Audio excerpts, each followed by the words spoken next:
Hello students, कैसे हैं आप सब। उम्मीद करता हूं आप सब एकदम अच्छे होंगे। आईसीटी वर्चुअल क्लासरूम में आप सबका स्वागत है। मैं विकास। बच्चों, कक्षा 10 का गणित हम कर रहे हैं और इसमें जो चैप्टर आपका चल रहा है वो हम एक नया टॉपिक स्टार्ट करने वाले हैं। प्रीवियस जो टॉपिक था आपका, उम्मीद करता हूं वो अच्छे से आपने समझा है, कवर किया है। तो बच्चों, प्रीवियस टॉपिक था आपका अर्थमेटिक प्रोग्रेशन यानी समांतर श्रेणी, वो कंप्लीट हो चुका है हमारा। किसी बच्चे को कहीं भी कोई डाउट होता है किसी क्वेश्चन में तो आप कभी भी पूछ सकते हैं। और अभी स्टार्टिंग में अगर कोई डाउट्स हैं आपके प्रीवियस चैप्टर को लेके तो आप फटाफट अपने डाउट्स पूछ सकते हैं, हैंड रेज करके अपने डाउट पूछेंगे। अदरवाइज हम देखिए एक फ्रेश टॉपिक, नया टॉपिक शुरू करेंगे जो कि है पॉलिनोमियल्स। पॉलिनोमियल्स यानी बहुपद। तो चलिए चलते हैं स्मार्ट बोर्ड पे और स्टार्ट करते हैं नया टॉपिक। तो बच्चों सब ध्यान देंगे यहाँ पे। अभी जो हम करने जा रहे हैं इस चैप्टर का इंट्रोडक्शन करेंगे सबसे पहले। तो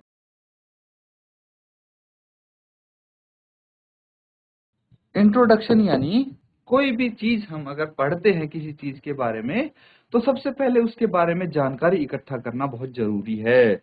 तो सबसे पहले मुझे ये बताइए कि जो आप ये नाम देख रहे हैं पॉलिनोमियल्स, बहुपद, क्या किसी को पता है, किसी बच्चे को, कि होती क्या चीज है ये? व्हाट इज पॉलिनोमियल, बहुपद क्या होता है? अगर किसी को पता है तो बताइए मुझे, क्या मतलब क्या होता है इसका, बहुपद का। हैंड रेज कीजिए, शाबाश। अगर किसी बच्चे को पता है कि बहुपद होता क्या है तो हैंड रेज करके बताइए मुझे। Very good. ये चैप्टर अभी तक हो गया होगा आपका। शाबाश, माइक लेके बताइए बेटा। जी ऐसी भागलपुर से। अपना नाम बताएंगे आप पहले।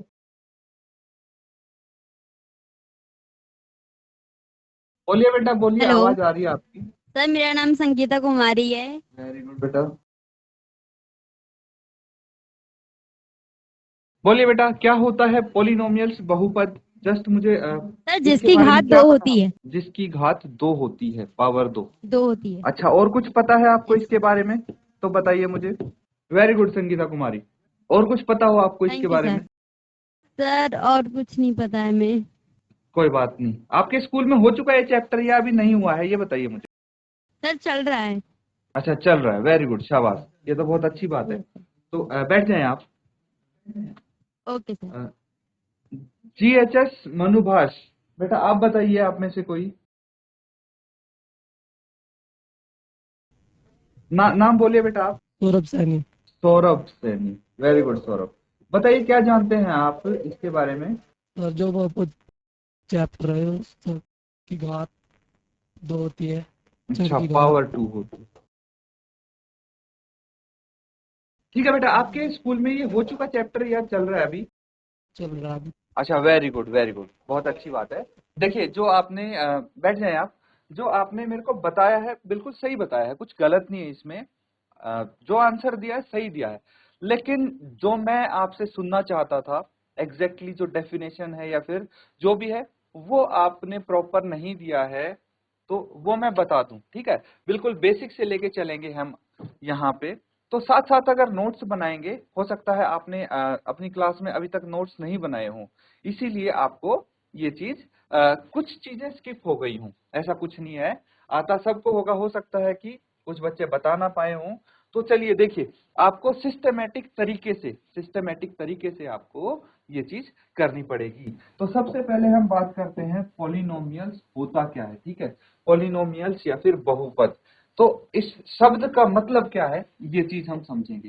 तो सबसे पहले जो आता है ना ये बहुपद, तो इसमें दो चीज होती है, एक तो है बहु और एक है पद। अब ये बहु क्या होता है? बहु मतलब ये एक वचन बहुवचन वाला बहु है, ठीक है? ठीक है, क्या है ये? एक वचन बहुवचन वाला बहु है, वही दूसरा वाला नहीं है, कहीं आप गलत समझो इसमें। तो एक वचन बहुवचन मतलब एक से ज्यादा, ठीक है? एक से ज्यादा, मोर देन वन। बहुवचन क्या होता है सबको पता है ना? बहुवचन क्या होता है कि भाई एक से ज्यादा जो चीज हो उसको बहुवचन बोलते हैं, ठीक है? तो जैसे लड़का एक वचन हो गया, लड़के बहुवचन हो गया। ये सबने पढ़ा होगा बच्चों, है ना? छोटी क्लासेज में एक वचन और बहुवचन सबने पढ़ा होगा। तो इस तरह से ये बहु मतलब मोर देन वन है। पद मतलब क्या हो गया, इंग्लिश में इसको टर्म बोलते हैं, ठीक है, टर्म बोलते हैं, पद मतलब टर्म।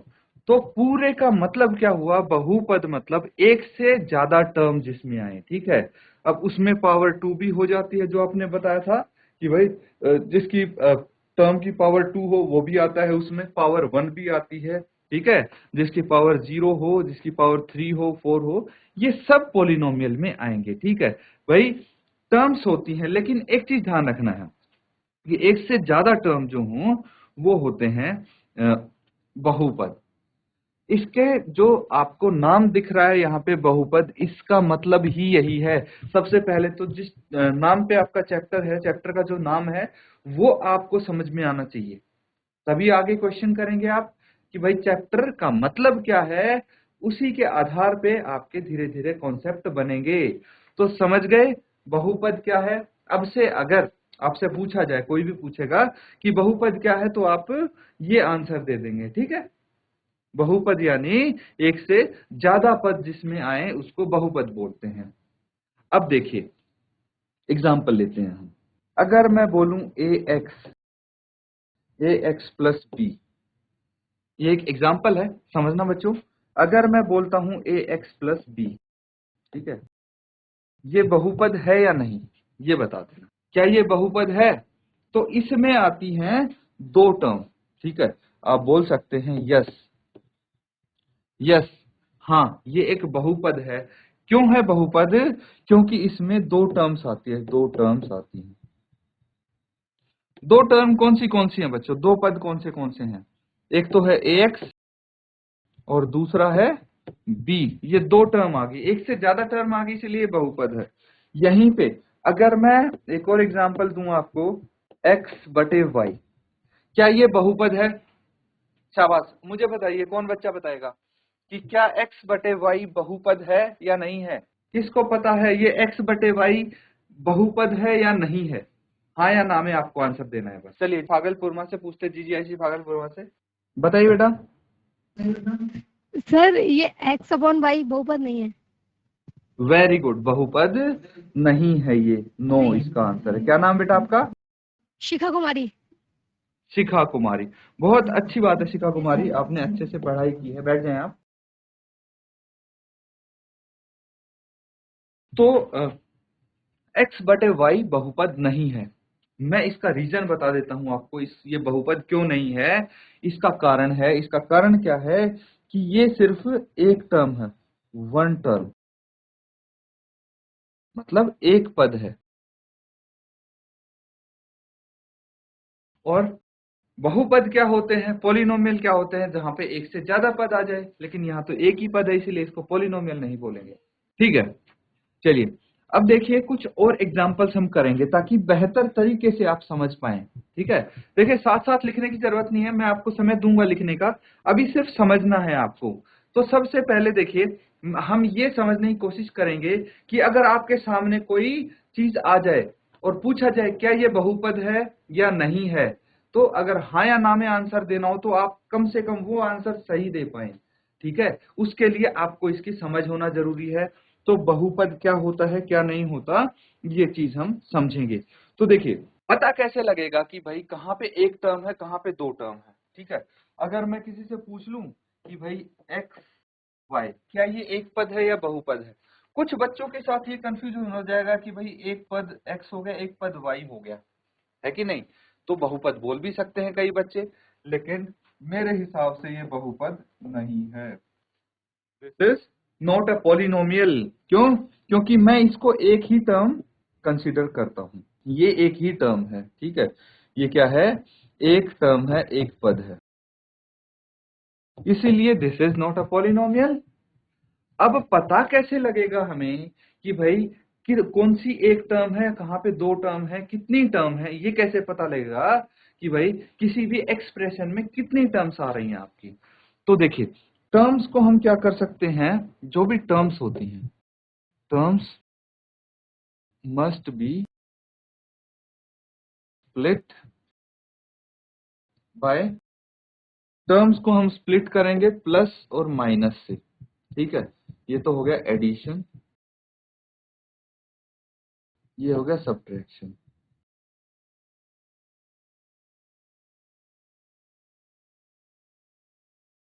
तो जो टर्म्स होती हैं, पद होते हैं, वो प्लस और माइनस से अलग किए जाते हैं। Addition and subtraction. एडिशन क्या होता है बच्चों और सब्ट्रैक्शन क्या होता है, वो चीज हम समझने वाले हैं। अब देखिए, मान लीजिए हमारे पास कुछ टर्म्स हैं 2x माइनस 3। तो कितनी टर्म्स हैं यहाँ पे, ये काउंट करेंगे पहले तो। एक तो ये हो गया और एक ये हो गया। कितनी होगी ये 2 टर्म हो गई। तो हाँ, ये पॉलिनोमियल है। अगर एक टर्म होती तो ये पॉलिनोमियल नहीं होता। अब अगर मैं बात करूं,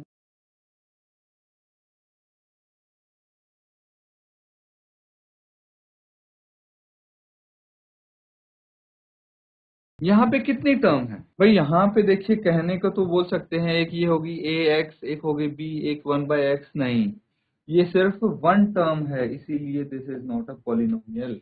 मैंने आपको अभी बताया कि भाई अगर हम अलग अलग टर्म को, अलग अलग पदों को काउंट करना चाहते हैं तो उनके बीच में या तो प्लस का साइन आएगा या माइनस का। यहाँ पे ना ही तो हमें प्लस साइन दिख रहा है, ना ही माइनस साइन दिख रहा है, इसीलिए ये क्या हो गई, ये सिंगल टर्म होगी, एक पद हो गया। This is not a polynomial, ये बहुपद नहीं है। इसी तरह से अगर मैं बात करता हूं ax³ प्लस bx² प्लस 4, ये क्या है, ये एक पॉलिनोमियल है। देखिए, आप बोल रहे थे भाई पावर 2 भी आ गई है कि नहीं, पावर 3 भी आ गई, पावर भाई 1 भी आ गई, 0 भी आ जाती है। तो ये क्या है, ये एक पॉलिनोमियल है। क्योंकि देखिए, इसमें जितनी भी टर्म्स है, कितनी टर्म्स हैं भाई, जहां जहां पे प्लस लगा हुआ है उनको टर्म्स को सेपरेट कर दिया गया है।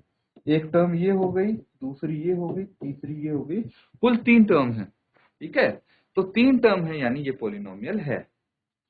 क्लियर है, नोट डाउन कीजिए इसको। देखिए बच्चों, ये चीज आपने समझ ली है, ठीक है। अब बेसिक समझना बहुत जरूरी है।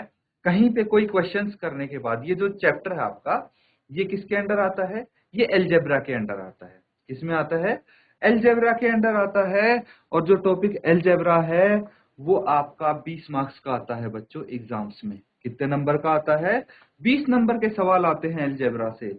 और इससे तो बहुत ही इजी इजी क्वेश्चन आएंगे आपके, ताकि आप आराम से, आसानी से कर पाए इसको। ठीक है, तो ध्यान देंगे आप सब बच्चे। अब देखिए, जो हमारे पास पॉलिनोमियल्स हैं, ठीक है, मैं एक एग्जांपल लेता हूं 3x² प्लस 4x। जो ये पॉलिनोमियल है, बहुपद है, इसमें आपको क्या क्या देखने को मिलेगा वो डिस्कस करते हैं। एक तो आपको यहाँ पे मिलेगा कांस्टेंट। कांस्टेंट, कांस्टेंट यानी इसको हम क्या बोल सकते हैं, इसको बोल सकते हैं हिंदी में अचर।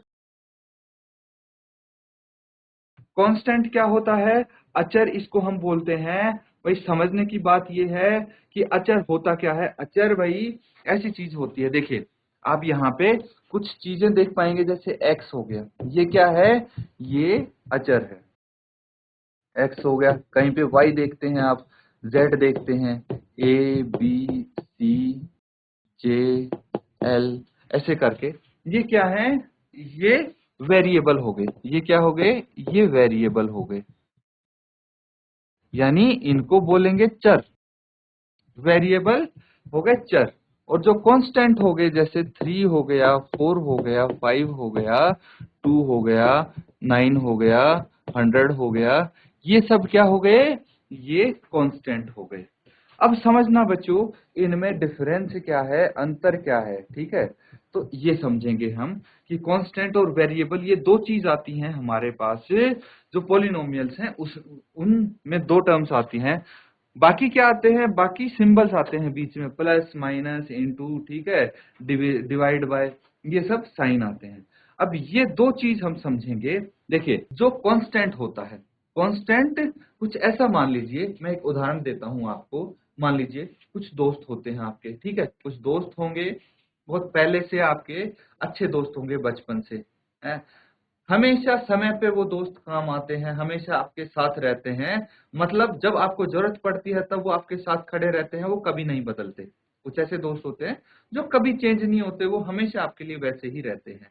तो वो हो गया कांस्टेंट फ्रेंड्स, ठीक है। मैथमेटिक्स में उसको बोलेंगे कांस्टेंट, यानी अचर। जैसे 3 है, ठीक है, 3 है, वो भाई यहाँ पे उत्तराखंड में भी 3 ही रहेगा, दिल्ली में भी 3 ही रहेगा, कोलकाता में भी 3 रहेगा, और अमेरिका में भी 3 रहेगा, चाइना में भी 3 ही रहेगा, चेंज नहीं होगा, उसकी वैल्यू 3 ही रहेगी, इसीलिए उसको अचर बोला गया है, कांस्टेंट बोला गया है। ध्यान दीजिए यहाँ पे सभी बच्चे, देखिए कांस्टेंट मतलब समझ में आ गया क्या होता है भाई? वो नंबर, वो चीजें जो कभी बदलती नहीं है उसको कांस्टेंट बोलेंगे हम। वो through out the time period same रहती हैं, वही रहती हैं। जैसे 5 को ले लीजिए, 5 हमेशा 5 ही रहेगा, चेंज नहीं होगा ना। अब आप बोलेंगे भाई ऐसे तो सारी चीजें सेम ही रहती हैं, कोई चेंज नहीं होती। नहीं, ऐसा नहीं होता भाई। कुछ लोग ऐसे भी होते हैं जो वक्त आने पे बदल जाते हैं, जब जरूरत पड़ती है तो वो चेंज हो जाते हैं और वो साथ नहीं देते। ऐसे लोगों को हम सिंपल भाषा में बोलते हैं वेरिएबल। मैथमेटिक्स की भाषा में वेरिएबल बोलते हैं हम, यानी चर होता है। चर क्या चीज होती है? चर होते हैं जो बदल जाते हैं, ठीक है। जैसे भाई x है, y है, z a b c, ये क्या है? ये चेंज हो जाती है इनकी वैल्यू। कैसे? देखिए, अगर x मैंने कहीं पे ले लिया 2, x कहीं पे मैंने 2 ले लिया, ठीक है। हो सकता है किसी दूसरे बच्चे ने x को 6 ले लिया हो।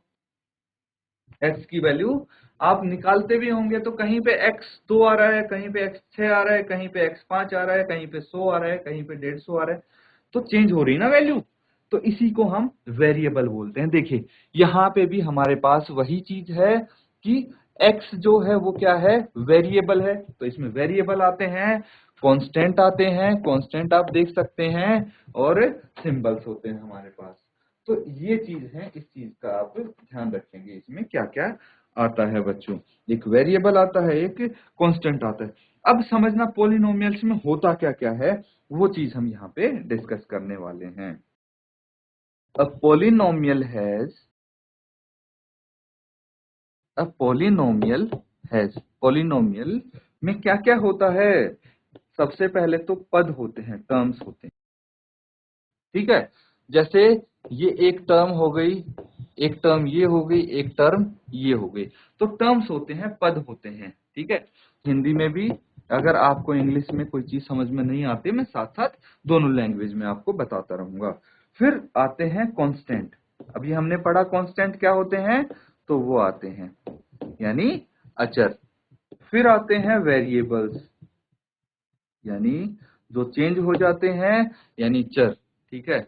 और क्या आता है? और आता है non negative degree.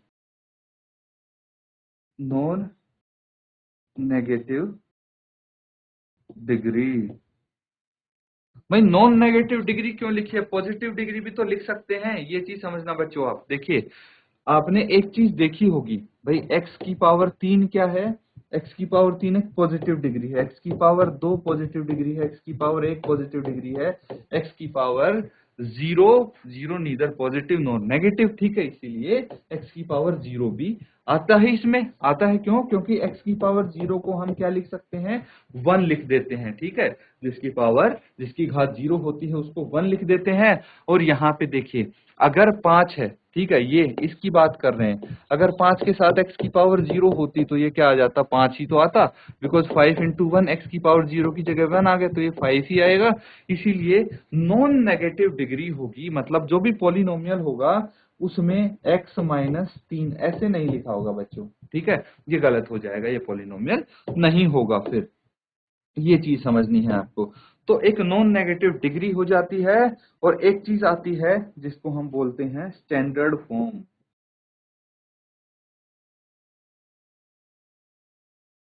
Standard form.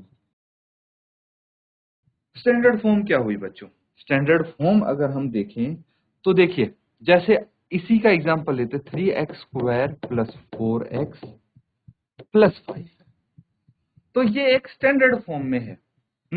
मान लीजिए आपके पास है 3x plus 8x³ plus 5 plus 9x, क्या ये स्टैंडर्ड फॉर्म में है? नहीं, this is not in standard form.